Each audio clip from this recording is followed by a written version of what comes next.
আসসালামু আলাইকুম। আমন্ত্রণ বাংলা ভিশন সংবাদে, সঙ্গে আছি বিপাশা মজুমদার।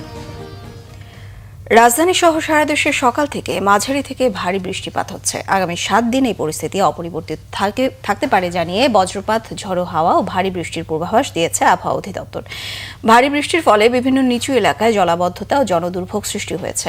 গত 24 ঘন্টায় সর্বোচ্চ বৃষ্টিপাত রেকর্ড করা হয়েছে কিশোরগঞ্জের নিকলিতে 160 মিলিমিটার।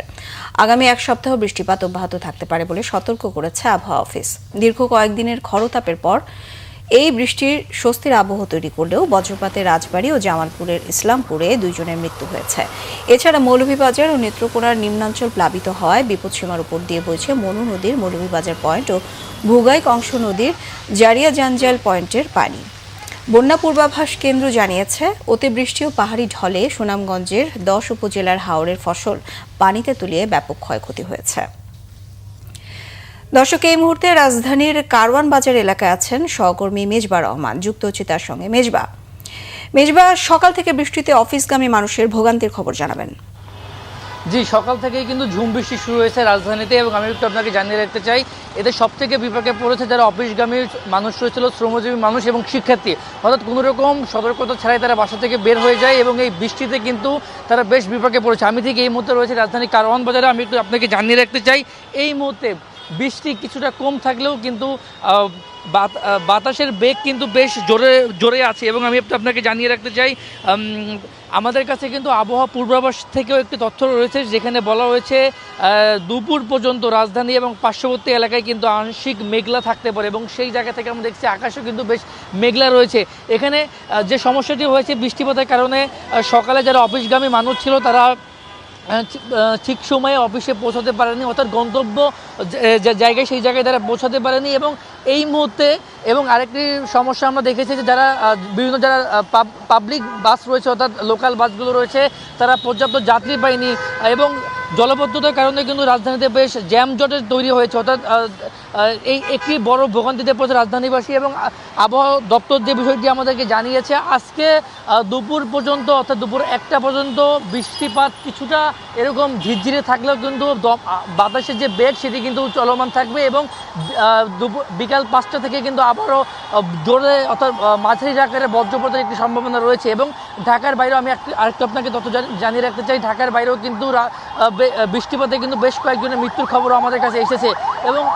এবং আমরা আসার পথে আমরা দেখেছিলাম যে রাজধানীতে যে জলবদ্ধতার জায়গা হয়েছে, সেখানে কিন্তু ইতিমধ্যেই সিটি কর্পোরেশন থেকে পরিষ্কার, অর্থাৎ পানি কমানোর ব্যবস্থা শুরু হয়েছে। তবে এই ছিল আমার কাছে রাজধানীর বৃষ্টিপাতের সবশেষ পরিস্থিতি।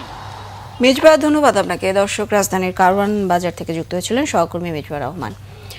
রাজধানীর নিউ মার্কেট এলাকায় দুর্বৃত্তদের গুলিতে নিহত হয়েছে শীর্ষ সন্ত্রাসী খন্দকার নাইম আহমেদ টিটন। মঙ্গলবার রাতে নিউ মার্কেট থানার কাছে ঘটনা ঘটে। প্রত্যক্ষদর্শীরা জানান, নিউ মার্কেট বটতলা শাহনেওয়াজ ছাত্রাবাসের সামনের রাস্তায় 2 জন দুর্বৃত্ত মোটরসাইকেলে করে এসে টিটনকে এলোপাতাড়ি গুলি ছুড়তে থাকে। এক পর্যায়ে আশপাশের লোকজন মিলে তাদের ধাওয়া দিলে তারা মোটরসাইকেল নিয়ে পালিয়ে যায়। যাওয়ার পথে লোকজনদেরও ভয় দেখানোর জন্য গুলি ছোড়ে দুর্বৃত্তরা।